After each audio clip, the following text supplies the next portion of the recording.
Translated by Bhikkhu Bodhi. Suttacentral.net and suttas.com. DN 24, Patikaputta. About Patikaputta the charlatan. Thus I have heard. Once the Lord was staying among the Mallas, at Anupiya. Buddha went to Anupiya for alms, but he thought it was too early for him to go into Anupiya for alms, so he decided to visit the hermitage of the wanderer Bhagavagata. Bhagavagata prepared a seat for Buddha and he sat down to one side of the Blessed One. Then he said, Lord Buddha, a few days ago Sunnakkhatta the Likavi came to me and said, Bhagava, I have left the Blessed Lord. I am no longer under his rule. Is that really so, Lord? Buddha replied, it is true, Bhagava. A few days ago, Sunnakkhatta came to me, saluted me, sat down to one side, and said, Lord, I am leaving the Blessed Lord, I am no longer under the Lord's rule. So I said to him, well, Sunnakkhatta, did I ever say to you, come, Sunnakkhatta, be under my rule? Or did you ever say to me, Lord, I will be under your rule? Sunnakkhatta replied, no, Lord, to both questions. Buddha continued, so, Sunnakkhatta, if I did not say that to you and you did not say that to me, then who are you and what are you giving up? Consider the fault is yours. Then Sunnakkhatta complained that it's because Buddha did not perform any miracles. Buddha questioned him, did I ever say to you, come under my rule, Sunnakkhatta, and I will perform miracles for you? Or did you ever say to me, Lord, I will be under your rule if you will perform miracles for me? Sunnakkhatta replied, no, Lord, to the two questions. Buddha then told Sunnakkhatta that he did not make such promises and the latter made no such conditions. Sunnakkhatta then complained to the Buddha that the Buddha has not performed any miracles or taught the beginning of things. Buddha replied, the purpose of my teaching the Dhamma is to lead whoever that practices it to attain the total destruction of suffering. Neither miracles nor teachings concerning the beginning of things are relevant to this goal. Buddha then reminded Sunnakkhatta that he did not make such promises and the latter made no such conditions. Buddha, Sunnakkhatta, you have in many ways spoken in praise of me among the Vajjans, saying, this blessed Lord is an arahant, a fully enlightened Buddha, endowed with wisdom and conduct, the welfarer, knower of the worlds, incomparable trainer of men to be tamed, teacher of gods and humans, the Buddha, the blessed Lord. You have also spoken in praise of the Dhamma, saying, well proclaimed by the blessed Lord is the Dhamma, visible here and now, timeless, inviting inspection, leading onward, to be realized by the wise, each one for himself. You have also spoken in praise of the order of monks, saying, well trained is the order of the Lord's disciples, trained in uprightness, methodically trained, excellently trained is the order of the Lord's disciples, that is, the 4 pairs of men, the 8 classes of individuals. This is the order of the Lord's disciples, worthy of respect, worthy of homage, worthy of gifts, worthy of salutation, an unsurpassed field in the world for merit. In these ways you have spoken in praise of me, of the Dhamma, and of the Sangha order among the Vajjans. And I say to you, I declare to you, Sunnakkhatta, there will be those who will say, Sunnakkhatta the Likavi was unable to maintain the holy life under the ascetic Gotama, he will abandon the training as he couldn't handle the rules and reverted to a base life. And, Bhagava, at my word Sunnakkhatta left this Dhamma and discipline like one condemned to hell. Buddha told Bhagava, once, I was staying among the Kulus at a place called Uttarika. In the early morning I went into Uttarika for alms, with Sunnakkhatta as my attendant. At that time the naked ascetic Korakhatiya the dog man was going round on all fours, sprawling on the ground, chewing and eating his food with his mouth alone. Seeing the naked ascetic, Sunnakkhatta thought, now that is a real arahant ascetic. And I, knowing his thought in my own mind, said to him, you foolish man, do you claim to be a follower of the Sakyan? Sunnakkhatta replied, Lord, what do you mean by this? I, Buddha, asked, Sunnakkhatta, Did you not see that naked and had that wrong view of that is a real arahant ascetic? Sunnakkhatta replied, I did, Lord. Does the blessed Lord begrudge others their arahantship? I, Buddha, replied, I do not begrudge others their arahantship, you foolish man. It is only in you that this evil view has arisen. Cast it aside lest it should be to your harm and sorrow for a long time. This naked ascetic Sunakkhatta, whom you regard as a true arahant, will die in 7 days from indigestion, and when he is dead he will reappear among the Kalakanja Asuras, who are the very lowest grade of Asuras. When he is dead he will be cast aside on a heap of Bhirana grass in the charnel ground. If you want to, Sunnakkhatta, you can go to him and ask him if he knows his fate. He will tell you, friend Sunnakkhatta, I know my fate. I have been reborn among the Kalakanja Asuras, the very lowest grade of Asuras. Then Sunnakkhatta went to Sunakkhatta and told him what I had prophesied, adding, friend Sunakkhatta, be very careful what you eat and drink, so that the ascetic Gautama's words may be proved wrong. Sunnakkhatta was so sure that the Tathagata's words would be proved wrong that he counted up the 7 days. But on the 7th day Sunakkhatta died of indigestion, and when he was dead he reappeared among the Kalakanja Asuras, and his body was cast aside in the charnel ground. Sunnakkhatta heard of this, so he went to the charnel ground where Sunakkhatta was lying, he struck the body 3 times with his hand and said, friend Sunakkhatta, do you know your fate? And Sunakkhatta sat up and rubbed his back with his hand and said, friend Sunnakkhatta, I know my fate. I have been reborn among the Kalakanja Asuras, the very lowest grade of Asuras. After that, he fell back again. Buddha continued to narrate to Bhagava, then Sunnakkhatta came to me, saluted me, and sat down to one side. I said to him, well, Sunnakkhatta, what do you think? Has what I told you about Sunakkhatta come true or not?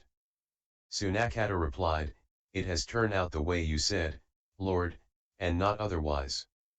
Then I, Buddha, asked Sunnakkhatta, well, what do you think, Sunnakkhatta? Has a miracle been performed or not?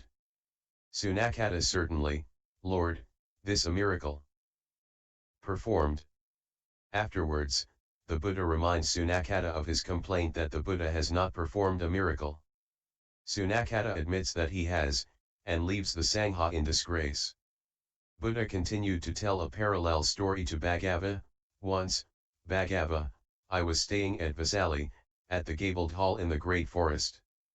At that time there was a naked ascetic living in Vesti called Kalaramattheka who enjoyed great gains and fame in the Vajjan capital. He had undertaken 7 rules of practice. 1. As long as I live I will be a naked ascetic, I will not put on any clothes. 2. As long as I live I will remain chaste and abstain from sexual intercourse. 3. As long as I live I will subsist on strong drink and meat, abstain from boiled rice and sour milk. 4-7. As long as I live I will never go beyond the Udana shrine to the east of Vesti, the Gotarnika shrine to the south, the Sadamba shrine to the west, nor the Bhikkhu shrine to the north. It was through having undertaken these 7 rules that he enjoyed the greatest gains and fame of all in the Vajjan capital. Then Sunnakkhatta went to see Kalaramattheka and asked him a question which he could not answer, and because he could not answer it he showed signs of anger, rage, and petulance. But Sunnakkhatta thought, I might have offended this real arahant ascetic.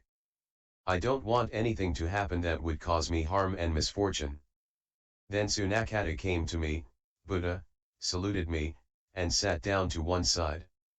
I said to him, it is foolish of you to think that Kalaramattheka is a real arahant.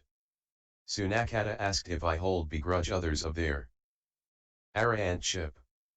I, Buddha, told him, I do not hold begrudge others of their arahantship. It is only in you that this evil view has arisen. Cast it aside lest it should be to your harm and sorrow for a long time.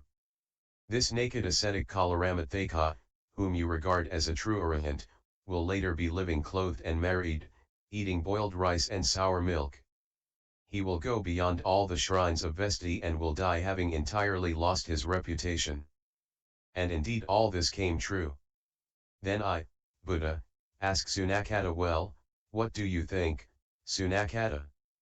Has a miracle been performed or not? Sunnakkhatta, certainly, Lord, this a miracle performed. Afterwards, the Buddha reminds Sunnakkhatta of his complaint that the Buddha has not performed a miracle. Sunnakkhatta admits that he has and leaves the Sangha in disgrace. A third time, Buddha narrate another parallel story to Bhagava once. Bhagava, I was staying at Vesali in the gabled hall in the great forest. At that time there was a naked ascetic living in Vesali called Patikaputta, who enjoyed great gains and fame in the Vajan capital. He declared in the assembly of Vesti, the ascetic Gotama claims to be a man of wisdom and I make the same claim. It is right that a man of wisdom should show it by performing miracles. If the ascetic Gotama will come halfway to meet me, I will do likewise. Then we could both work miracles, and if the ascetic Gotarna performs one miracle, I will perform two. If he performs two, I will perform four. And if he performs four, I will perform 8. However many miracles the ascetic Gotama performs, I will perform twice as many. Buddha, then Sunnakkhatta came to me, saluted me, sat down to one side, and told me what Patikaputta had said. I said, Sunnakkhatta, that naked ascetic Patikaputta is not capable of meeting me face to face unless he takes back his words, abandons that thought and gives up that view. And if he thinks otherwise, his head will split in pieces. Curiously, Sunnakkhatta asks the Buddha if the Buddha knows this from his own knowledge or has he been told by a deva. The Buddha answers that he knows it both from his own knowledge and from devas.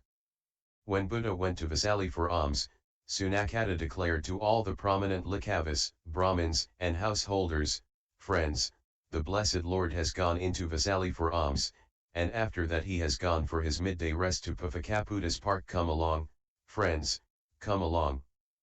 The two great ascetics, Patikaputta and Buddha, are going to work miracles.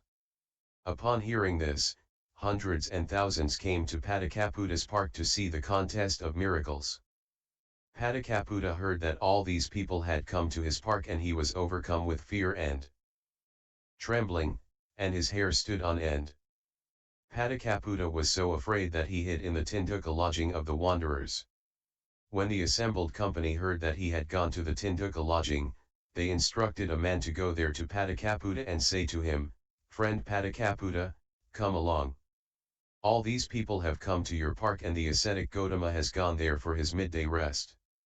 Because you declared to the assembly at Vesali, the ascetic Gotama claims to be a man of wisdom and I make the same claim. However many miracles he performs, I will perform twice as many. So now come and meet ascetic Gotama in your reverence's park. Then Patikaputta said, I'm coming, friend, coming, but, wriggle as he might, he could not get up from his seat.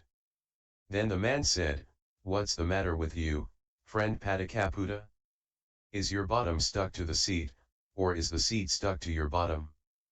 You keep saying, I'm coming, friend, I'm coming, but you only wriggle and can't get up from your seat. And even at these words, Patikaputta still wriggled about, but could not rise. When that man realized that Patikaputta could not help himself, he went back to the assembly and reported the situation. Buddha said to them, Patikaputta the naked ascetic is not capable of meeting me face to face unless he takes back his words, abandons that thought, and gives up that view. Then one of the ministers of the Likavas rose from his seat and said, Well, gentlemen, just wait a little while I try to bring Patikaputta to the assembly. So he went to the Tinduka lodging and said to Patikaputta, Come along, Patikaputta, go to your park and the ascetic Gotama. If you come, we will make you the winner and let the ascetic Gotama be defeated. Patikaputta replied, I'm coming, friend, I'm coming, but wriggle as he might, he could not get up from his seat. The minister returned to the assembly and reported on the situation. Then Buddha said, Patikaputta is not capable of meeting me. Even if the good Likavas were to think, let us bind him with thongs and try to drag him with yoked oxen, he would burst the thongs. He is not capable of meeting me face to face. Then Jalya, a pupil of the wooden bowl ascetic, went to the Tintuka lodging and said to Patikaputta, "Come along, Patikaputta, if you come, we will make you the winner and let the ascetic Gautama be defeated." Patikaputta wriggled as he might, he could not get up from his seat. Then Jalya realized the situation, he said, "Patikaputta, once the lion, king of beasts, thought, suppose I were to make my lair near a certain jungle. Then I could emerge in the evening, yawn, survey the four quarters, roar my lion's roar 3 times, and then make for the cattle pasture. I could then pick out the very best of the herd for my kill and, having had a good feast of tender meat, I returned to my lair. There was an old jackal who had grown fat and lived off the lion's leavings of food, and he was proud and strong. The jackal thought, what difference is there between me and the lion, king of beasts? Instead of the lion's roar 3 times, he gave out the jackal howl. A jackal's howl has nothing in common with the lion's roar. In the same way, Patikaputta, you live off the achievements of the welfarer and feed on the welfarer's leavings, imagining you can set yourself up beside the Tathagatas, Aryans and fully enlightened Buddhas. But what have wretched Patikaputtas in common with them? Unable to get Patikaputta to rise from his seat, Jalya uttered this verse. Thinking himself a lion, the jackal says, I'm the king of beasts. He tries to roar a lion's roar, but only howls instead. Lion is lion and jackal jackal still. Following another's tracks, and fed on scraps. His jackal nature he forgets, thinking, I'm a tiger, tries to roar. A mighty roar, but only howls instead. Lion is lion and jackal's jackal still. Gorged on frogs and mice from threshing floors. And corpses cast aside in charnel grounds. In lonely forests wild the jackal thinks, I'm the king of beasts and tries to roar. A lion's roar, but only howls instead. Lion is lion and jackal's jackal still. Jalya returned to the assembly and reported on the situation. Then Buddha told Bhagava, I instructed, inspired, fired, and delighted that assembly with the talk on Dhamma. Having thereby delivered that company from the great bondage, thus rescuing 84,000 beings from the great path of peril, I entered into the fire element and rose into the air to the height of 7 palm trees and projecting a beam for the height of another 7 so that it blazed and shed fragrance, I then reappeared in the gabled hall in the great forest. Then Sunnakkhatta came to the Buddha, saluted and sat down to one side. Buddha asked him, what do you think, Sunnakkhatta? Has what I told you about Patikaputta come about, or not? And has a miracle been performed, or not? Sunnakkhatta replied, it has, Lord. Once again, the Buddha told Sunnakkhatta into admitting that he had performed a miracle, whereupon Sunnakkhatta left the Sangha in disgrace. After narrating the stories to Bhagava, he told Bhagava, I know the first beginning of things and I know not only that, but what surpasses it in value. I am not under the sway of what I know, and not being under its sway I have come to know for myself that by the realization of which the Tathagata cannot fall into perilous paths. There are some ascetics and Brahmins who declare according to their doctrines that all things began with the creation by a god or Brahma. I told them, Reverend Sirs, is it true that you declare that all things began with the creation by a god, or Brahma? Yes, they replied. Then I asked, in that case, how do the reverend teachers declare that this came about?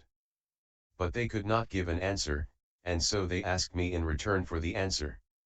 I replied, there comes a time, friends, sooner or later after a long period, when this world contracts. Beings are born in the Abhasara Brahma world and stay there a long time. When this world expands, one being falls from there and arises in an empty Brahma palace. He longs for company, then other beings appear resulting him to believe that he created them. That, Reverend Sirs, is how it comes about that you teach that all things began with the creation by a god, or Brahma. Buddha continued, there are some ascetics and Brahmins who declare that the beginning of things was due to corruption by pleasure. I went to them and asked them if this was their view. Yes, they replied. I asked them how this came about, and when they could not explain, I said, there are, friends, certain devas called corrupted by pleasure. They spend an excessive amount of time addicted to merriment, their mindfulness lapses and they fall away. That, reverend sirs, is how it comes about that you teach that the beginning of things was due to corruption by pleasure. There are some ascetics and Brahmins who declare that the beginning of things was due to corruption of mind. I went to them and asked them if this is their view. Yes, they replied. I asked them how this came about, and when they could not explain, I said, there are, friends, certain devas called corrupted in mind. They spend an excessive amount of time regarding each other with envy, their minds become corrupted and they fall away.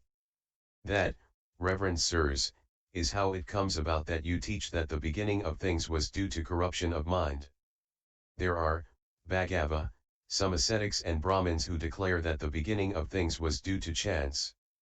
I went to them and asked them if this was their view. Yes, they replied. I asked them how this came about, and when they could not explain, I said, there are, friends, certain devas called unconscious. As soon as a perception arises in them, those devas fall from that realm, remembering nothing. They think, now, from non-being I have been brought to being. That, reverend sirs, is how it comes about that you teach that the beginning of things was due to chance. Buddha continued, and I, Bhagava, who teach this and declare this am wrongly, vainly, lying and falsely accused by some ascetics and Brahmins who say, the ascetic Gautama is on the wrong and so are his monks. He has declared that whoever has attained to the stage of deliverance called the beautiful finds everything repulsive. But I do not say this. What I say is that whenever anyone has attained to the stage of deliverance called the beautiful, he knows that it is beautiful.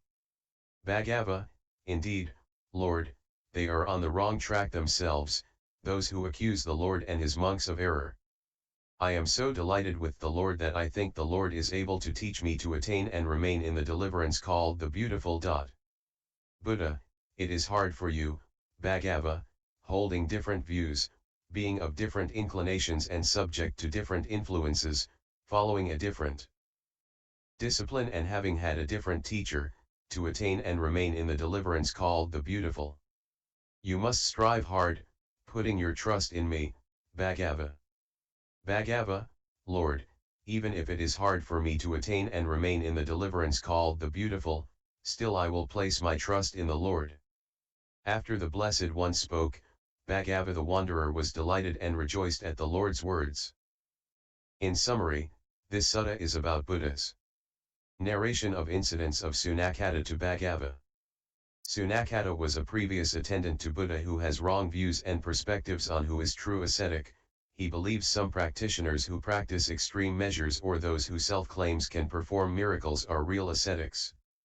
Sunnakkhatta also complained time and again that Buddha did not perform any miracles and thus he disrobed and left the monk's order. However, Buddha said repeatedly that the purpose of my teaching the Dhamma is to lead whoever that practices it to attain the total destruction of suffering. Neither miracles nor teachings concerning the beginning of things are relevant to this goal. References 1 www